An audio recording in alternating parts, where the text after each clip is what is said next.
Hi, I'm Omid from Phoenix English.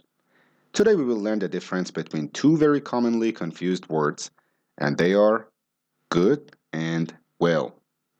Now, English learners at all levels make mistakes with these very commonly used words because they kind of are similar in meaning. However, grammatically, we have to use them very differently. Let's start with a little quiz first to see if you can tell which word to use. In a blank space, should we be saying good or well? That's what you can tell me first. She speaks blank English. What do we say there? And the second sentence to think about. She speaks English blank. Let's go back to the first one. She speaks blank English. Do we say good or well? She speaks good English. The next one. She speaks English good or she speaks English well? It should be she speaks English well. Okay, so now, not sure if you got them right or wrong, but let's understand exactly why we chose those two. So first of all, good. Good is an adjective. An adjective describes a noun. In this case, good is describing English, which is a noun. A noun is a person, place, thing, or things like this. So it's an adjective. It describes a noun. Usually comes before the noun. Good English. And it answers the question, what kind? So, for example, she speaks English. What kind of English does she speak? Good English. Alright? Let's look at the other one. Well. Well is an adverb. An adverb is going to describe a verb, an action. So here, what is well describing? Speaks. The verb speaks. She speaks English. And it answers the question, how? How does she speak English? She speaks English well. Alright? But well is describing the verb speaks. And good is describing the noun English. Got it? We are going to practice it. And then at the end, I have the exceptions. You know, English has exceptions where the rules are sometimes a little different. Now, based on what you have learned, let's see if you can tell me what's the right word to use in these examples. John is a blank driver. And John drives blank. When do we say good and when do we say well? The first one, John is a good driver. Good is the adjective that's describing driver. What kind of driver is he? He's a good driver. John drives. I guess you know that this answer is well. And well tells us about the verb. It tells us how does he drive. He drives well. Now, good and well don't just describe people as we did in these examples. We could also describe places. We could say, it's a good hotel. It serves people well. Or, it's a good phone. It works well. It was a great concert. They played well. See how we can switch it around? Or, hey, that's a good idea. I think it would work well. Great idea, great plan, great strategy. So, we can use good and well to describe all kinds of things. Let's practice what you have learned here.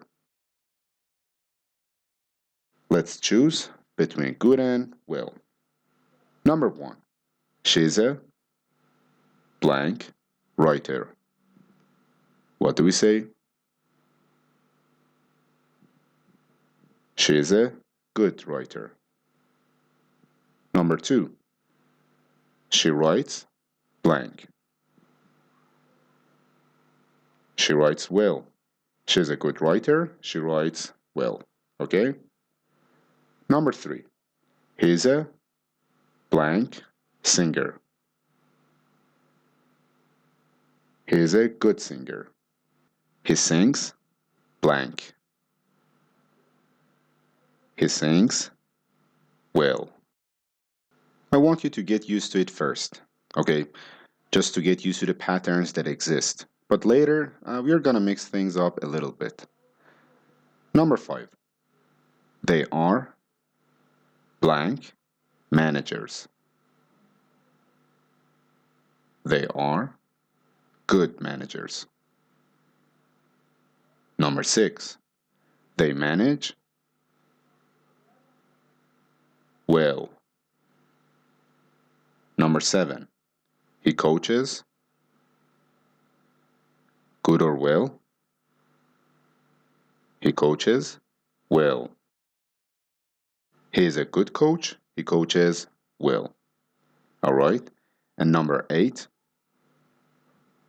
They act good or well. They act well. Okay? We could have said they're good actors. They act well. Now, this is the basic information, the basic rules you have applied for good and well. Now let's look at some really important exceptions, which you need to know them so you understand and can use these words correctly. So, here are some important exceptions.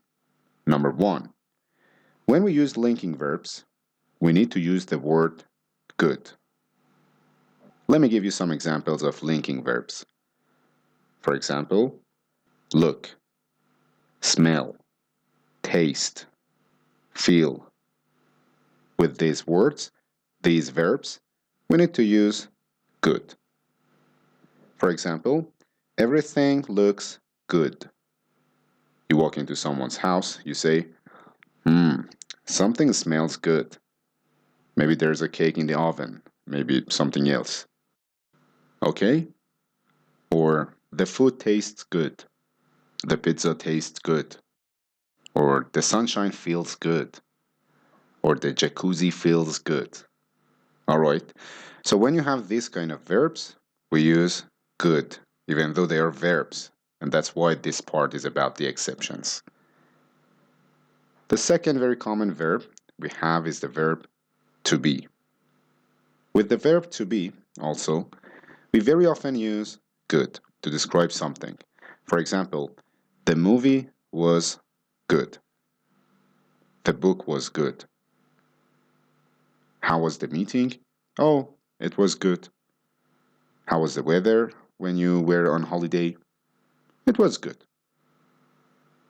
Alright, so very often with the verb to be we use good. Now, sometimes, however, especially in informal conversation nowadays, depending on a meaning, we may use good or well when we are asked a particular question. For example, if you're asked, hey, how are you today? Most often, people will just say, oh, I'm good. So what is I'm good? It means we are talking about their mood, their emotional state. And it's more informal, it's more casual. Okay, I'm good. So they just say, I'm good. But that I'm good is more like talking about your mood, okay, your emotional state. Separately, sometimes people will say, I'm well. There, we are referring to the physical health. So, if somebody has been a little bit unwell and you ask them, how are you today? And they probably understand that you're asking about their physical health. And that person would then respond, I'm well. Okay? Oh, how's John? I heard he had been unwell. He's well now. Okay? So when you're talking about physical health, or when people do, they use I'm well. And when it's the emotional state, I'm good. This one is more informal, and this one is a little more formal and proper and specific. Alright? So that's it. Thank you so much for staying till the end. All the best with your English. See you soon.